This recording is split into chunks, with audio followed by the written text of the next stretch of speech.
Assalamualaikum warahmatullahi wabarakatuh. Selamat pagi siswa-siswi khususnya kelas 8. Alhamdulillah kita dapat bertemu kembali dalam pembelajaran jarak jauh atau pembelajaran daring. Kali ini kita semua akan membahas pembelajaran bahasa Indonesia atau pelajaran bahasa Indonesia mengenai iklan sarana komunikasi. Saya harap pada pertemuan kali ini kalian semua tetap semangat, tetap jaga kesehatan, patuhi protokol kesehatan, dan jangan keluar rumah jika tidak ada kepentingan yang sangat penting. Sebelum kita memulai pada pembelajaran kali ini, kita semua membaca basmalah bersama-sama.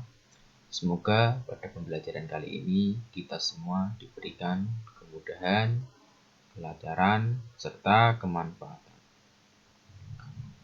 Bismillahirrahmanirrahim. Langsung saja, yaitu poin yang A menentukan unsur-unsur iklan, slogan, dan poster. Pengertian dan fungsi iklan, slogan, dan poster.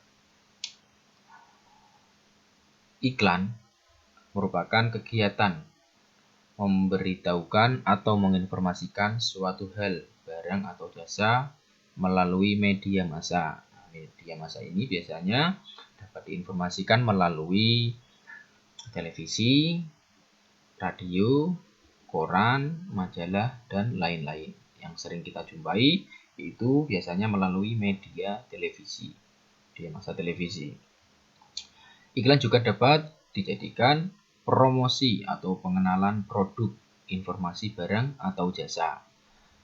Ini contohnya seperti pengenalan produk sabun kesehatan, produk elektronik misalnya handphone, televisi, radio,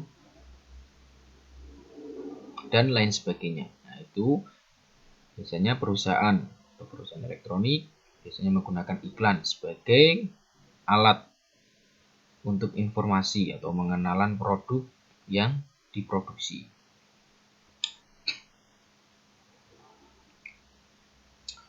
Secara sederhana, pengertian teks iklan merupakan sebagai pesan yang menawarkan suatu produk yang ditujukan oleh suatu masyarakat lewat suatu media untuk membedakannya dengan pengumuman biasa. Iklan lebih diarahkan untuk membujuk orang supaya membeli. Secara umum, iklan dapat diartikan sebagai pemberitahuan yang bertujuan untuk mendorong, membujuk khalayak dengan supaya mereka mengetahui produk yang dihasilkan atau jasa yang diiklankan.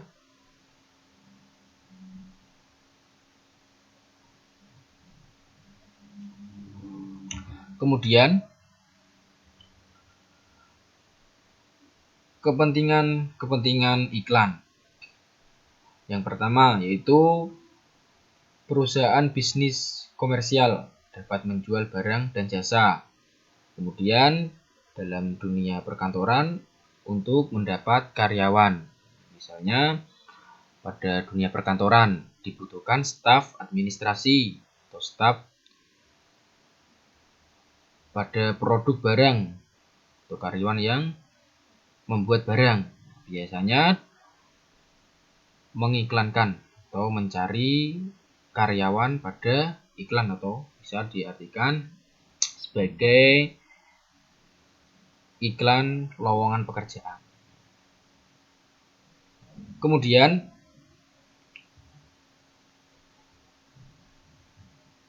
pemerintah untuk menyebar informasi dan memberi layanan kepada masyarakat. Selanjutnya yaitu orang perorangan untuk menjual dan membeli barang-barang pribadi. Biasanya bisa dilakukan tawar-menawar.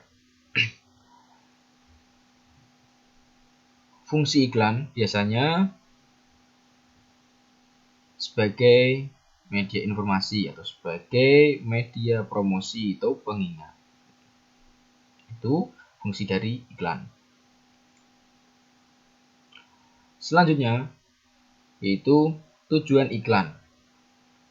Iklan bertujuan untuk memperkenalkan suatu produk, baik barang maupun jasa, kepada masyarakat guna untuk menarik perhatian masyarakat, mengenali, membeli, hingga mengonsumsi atau menggunakan produk yang diiklankan. Seperti yang Bapak contohkan tadi, mengenai produk, misalnya produk sabun. Nah, ini biasanya perusahaan atau perkantoran yang menciptakan atau memproduksi sabun menyebarluaskan informasi melalui iklan sabun anti gatal misalnya. Nah, itu biasanya menggunakan iklan untuk mengenali suatu produk yang dihasilkan. Kemudian beragam bentuk dan teknik penyajian iklan. Yang pertama yaitu slogan. Nah, ini merupakan perkataan atau kalimat pendek yang umumnya menarik, mencolok, dan mudah diingat. Slogan sering pula disebut sebagai moto atau semboyan. Slogan lebih mengutamakan kepadatan makna dan kehematan kata-kata. Pada umumnya, melihat sebuah slogan dalam bentuk iklan di mana penjual atau produsen membuat slogan untuk menjelaskan dan mempromosikan produk dan jasanya kepada masyarakat luas. Itu pengertian dari slogan. Kemudian yaitu poster. Sebuah karya seni grafis yang dibuat dengan perpaduan antara huruf dan angka di atas yang relatif besar. Biasanya poster ini harus sebagai karya atau sebuah karya seni grafis yang dibuat dengan perpaduan antara huruf dan angka. Poster seringkali dipasang di tempat-tempat umum yang dinilai strategis seperti kantor, sekolahan, pasar, dan tempat-tempat keramaian. Poster ini umumnya ditempel di dinding atau permukaan yang relatif datar, tempat-tempat umum yang ramai, agar informasi dan pesan yang ada di dalam poster tersebut dapat tersampaikan kepada masyarakat. Selanjutnya yaitu poin yang kedua, unsur-unsur iklan, slogan, dan poster. Sambil dibuka LKS-nya yaitu halaman 13. Unsur-unsur yang terkandung dalam teks iklan, slogan, poster tidak jauh berbeda dengan teks iklan. Yang akan kita bahas yaitu yang pertama, iklan. Memiliki unsur seperti gambar, kata-kata, gerak, dan suara. Nah, itu merupakan unsur-unsur iklan. Kemudian unsur slogan merupakan teks persuasif yang memiliki unsur kata yang biasanya singkat, padat, jelas, menarik, dan penting. Kemudian poster merupakan teks persuasif yang mengutamakan unsur gambar, kata yang biasanya dipajang di tempat umum. Itu merupakan unsur-unsur iklan, slogan, dan poster. Kemudian yaitu yang poin B, menyimpulkan pesan dan informasi dalam iklan. Yang pertama yaitu unsur-unsur pembentuk iklan. Unsur pembentuk iklan meliputi sumber. Sumber ini merupakan pemasang iklan yang berinisiatif dan penyandang dana dari pemasangan iklan tersebut. Kemudian, pesan merupakan segala sesuatu yang memberikan pengertian kepada penerima. Pesan biasanya berbentuk verbal atau non-verbal. Kemudian selanjutnya yaitu media. Merupakan sarana yang digunakan seperti media cetak, media elektronik, dan sebagainya. Selanjutnya, penerima merupakan individu maupun kelompok masyarakat yang menjadi objek atau sasaran iklan. Kemudian, efek merupakan dampak atau perubahan yang muncul pada diri penerima, baik dalam aspek pola pikir, sikap, perilaku, pola hidup, dan kebiasaan. Dan yang terakhir, umpan balik merupakan tanggapan, respon, atau reaksi yang diharapkan dari penerima pesan. Itu merupakan unsur-unsur pembentuk iklan. Ya, sambil dibaca LKS-nya biar kalian lebih memahami mengenai teks iklan, unsur-unsur pembentuk iklan. Kemudian yang nomor 2 atau poin yang kedua, menyimpulkan maksud suatu iklan. Suatu iklan, slogan, atau poster artinya suatu paparan yang dituliskan dalam rangka menarik perhatian seseorang agar apa yang dipromosikan sampai ke masyarakat. Pola penyajian dan isi iklan sangatlah beragam. Berdasarkan isinya, iklan dibagi menjadi 3, yaitu iklan pemberitahuan. Ini biasanya digunakan oleh suatu perusahaan dan dunia perkantoran untuk mempromosikan suatu barang dan jasa yang diproduksi atau untuk mendapatkan karyawan. Kemudian iklan layanan masyarakat. Ini biasanya digunakan oleh pemerintah untuk menyebarluaskan informasi dan memberikan layanan kepada masyarakat. Kemudian iklan penawaran. Nah, ini biasanya digunakan orang perorangan untuk menjual dan membeli barang-barang pribadi.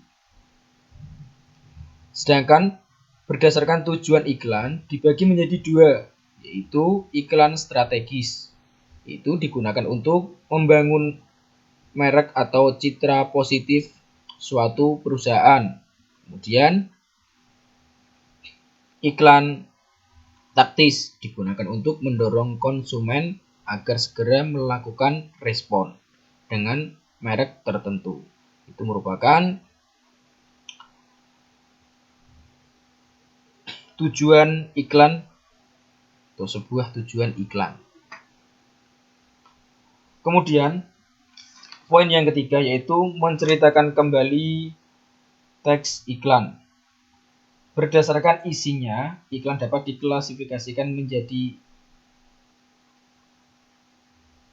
iklan pemerintah menjadi 4, yaitu iklan pemerintah, iklan layanan masyarakat, dan iklan penawaran. Adapun cara menceritakan kembali isi teks iklan, slogan maupun poster sebagai berikut. Yang pertama, kalian harus membaca atau mengetahui maksud iklan tersebut, atau maksud slogan atau poster tersebut.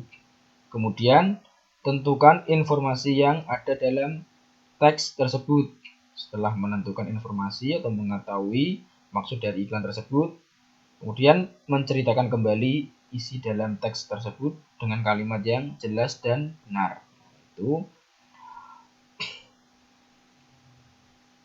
merupakan menceritakan kembali teks iklan atau cara menceritakan kembali teks iklan. Selanjutnya yaitu untuk cara penyajian isi iklan atau slogan atau poster sebagai berikut. Yang pertama, kalian harus membaca teks iklan terlebih dahulu atau membaca slogan atau poster tersebut, kemudian menentukan maksud.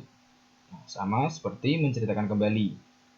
Kemudian menulis kesimpulan isi teks iklan. Bedanya di sini yaitu yang pertama tadi menyimpulkan dan yang kedua menceritakan. Yang kita bahas yaitu menyimpulkan. Saya ulangi lagi sekali lagi. Yang pertama, cara menyimpulkan. Membaca teks iklan, slogan atau poster tersebut dibaca sampai paham apa yang terkandung dalam teks tersebut. Kemudian menentukan maksud dalam teks iklan, slogan atau poster tersebut. Setelah kalian menentukan atau mengetahui maksud dari teks iklan atau slogan poster tersebut, kemudian kalian menulis kesimpulan isi dari teks iklan, slogan atau poster tersebut.